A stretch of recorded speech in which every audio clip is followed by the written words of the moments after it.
दीदी, याद तो है ना, कल माँ का श्राद्ध है। हमने बड़ी पूजा रखी है उनकी आत्मा की शांति के लिए, इसलिए आपको सह परिवार के साथ आना ही है। आरूही अपनी ननद कोमल को फोन पर कहती है।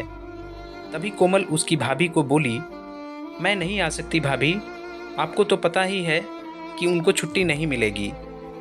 अरे दीदी, ऐसे कैसे? माँ के जमाई और बेटी उनके श्राद्ध में नहीं आएंगे तो उनको शांति कैसे मिलेगी? इसलिए आपको आना ही पड़ेगा, बाकी मुझे कुछ भी नहीं पता। इतना बोलकर आरूही ने फ़ोन रख दिया। उधर कोमल पुरानी यादों में खो गई। जब उसके पापा की मृत्यु हो गई थी तभी कोमल अपने मायके गई हुई थी। कोमल को माँ बोली, बेटा तुम्हारे पापा मुझे छोड़कर अकेले ही चले गए, पता नहीं अब किसके आधार पर छोड़ गए। माँ कोमल के गले लगकर रो रही थी। तब कोमल बोली, यह सब लोग तो है ना, भैया भाभी और बच्चे, तो चिंता क्यों करती हो? कोमल कई दिनों तक अपनी माँ के पास रहकर आई थी, लेकिन हमेशा ज़्यादातर फ़ोन पर बोलना होता था। कभी कॉल पर तो कभी वीडियो कॉल पर बोलना होता था। बेटा क्या बनाया तूने? एक दिन माँ ने वीडियो कॉल कर पूछा। माँ आलू की सब्जी और रोटी बनाई है, कोमल ने जवाब दिया। माँ बोली, अरे वाह। सब्जी का नाम सुनते ही माँ की आंखों में एक अलग ही चमक देखने को मिली जो कोमल को दिखी। तभी कोमल माँ को बोली, माँ तुम्हें खाने का मन हो रहा होगा तो भाभी को बोलना बना कर दे। कोमल हंसते हुए माँ से बोली। तभी माँ बोली, नहीं नहीं, अब इस उम्र में आलू कहाँ पचते हैं, मैं तो ऐसे ही बोल रही थी। जब तुम्हारे पापा हुआ करते थे तब बहुत बार बनाती थी। भाभी का तो नाम लेते ही जैसे माँ की आंखों की चमक गायब सी हो गई। माँ ने कॉल रख दिया। माँ को क्या हो गया, ऐसे क्यों बोल रही थी? वह सब तो ठीक होगा ना? कोमल अपने आप से बातें कर रही थी। ऐसे बहुत बार खाने की बातों पर बातचीत होने पर माँ की आंखों का भाव बदल जाता, लेकिन ऐसा क्यों होता था वह समझ नहीं पाई। लेकिन इसके पीछे का राज उसके समझ में आया जब वह छुट्टियों में 2 दिन के लिए अपने मायके गई थी। एक दिन कोमल माँ के कमरे में माँ के साथ गपशप कर रही थी। तभी दीदी खाना खाने चलो। आरूही माँ के कमरे में आकर कोमल को बोली, चलो माँ तुम भी खाना खा लो।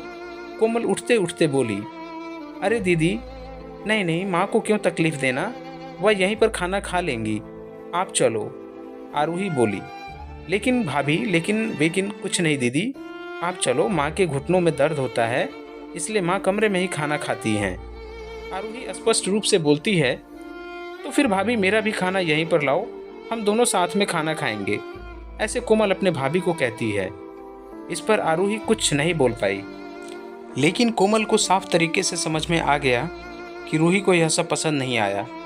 वह चुपचाप वहाँ से निकल गई और थाली में पूरी सब्जी, रायता, अचार लेकर आई और माँ के लिए खिचड़ी। माँ यह क्या है, तुम यह सब नहीं खाने वाली हो क्या? कोमल माँ को बोली। उतने में आरोही बोली, अरे दीदी, माँ को यह सब हजम होता ही नहीं, इसलिए मैं इनको खिचड़ी और दाल ही देती हूँ। इतना बोलकर रूही वहाँ से निकल गई। माँ ने अपनी प्लेट उठाई पर माँ का ध्यान कोमल की प्लेट पर ही था। यह देख कोमल सुन्न सी पड़ गई। उसने माँ के मुंह में एक पूड़ी का निवाला डाला, लेकिन माँ ने मना कर दिया। तब कोमल ने अपनी माँ की आंखों में वही भाव देखा था जो वीडियो कॉल पर देखा था। पता नहीं भाभी का डर था या लड़की के निवाले का मोह था। तभी कोमल ने पूरा खाना माँ को खिलाया और खुद खिचड़ी खाने लगी। 2 दिन कोमल वहीं पर थी और कोमल माँ को उसकी प्लेट का खाना खिलाती और खुद खिचड़ी खाती। ऐसे 2 दिनों तक चला। माँ के बहुत मना करने के बाद भी कोमल मात्र जिद में माँ को खाना खिलाती थी। वह बोली, भैया मैं कुछ दिनों के लिए माँ को अपने घर ले जाती हूँ। घर जाने से पहले कोमल ने अपने भाई संजय को पूछा। वह बोला, क्या तुम्हारा दिमाग खराब हो गया है? लोग क्या कहेंगे? बेटा माँ को तकलीफ देता होगा, इसलिए माँ अपनी बेटी के घर रहती है। संजय गुस्से में बोला, अरे बाबा, सही तो बोल रहा है वह, माँ बेटी के घर जाती है क्या भला? तू आराम से जा अपने घर, मेरी चिंता मत कर, मैं यहाँ खुश हूँ। बेटी की बातें सुनकर माँ बोली। कोमल ने बहुत जिद की, लेकिन माँ बेबस थी। कोमल उदास मन से अपने घर वापस आई। कुछ दिनों बाद खबर आई कि माँ अब नहीं रही।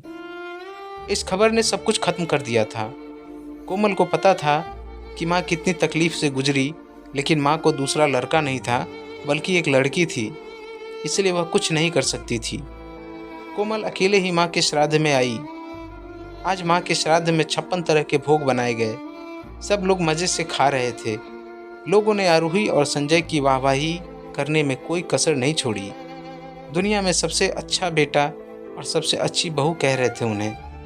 माँ के गुजरने के बाद इतना विचार कर रहे हैं तो माँ जब जिंदा थी तब कितनी सेवा की होगी दोनों ने। कोमल दुखी होकर माँ की तस्वीर की तरफ देख रही थी। तभी दीदी चलो आप भी खाना खा लीजिए, आरूही कोमल को बोली, जो माँ के रूम में माँ की तस्वीर सीने से लगाकर रो रही थी। वह बोली, नहीं भाभी मुझे नहीं खाना। लेकिन क्यों? आप नहीं खाना खाओगे तो माँ की आत्मा को कैसे शांति मिलेगी? आरूही कोमल को बोली, भाभी जिस खाने के लिए मेरी माँ जब जिंदा थी तब तरसती थी, उसे मरने के बाद दे रहे हो तो वो कैसे तृप्त होगी? सोच कर देखो एक बार। आज आपने पकवानों का ढेर लगाया है। माँ जिंदा थी तब आपने उनकी मनपसंद खाने के 2 निवाले खिलाए होते तो माँ वैसे भी तृप्त हो चुकी होती। वही माँ का असल में श्राद्ध कहलाता।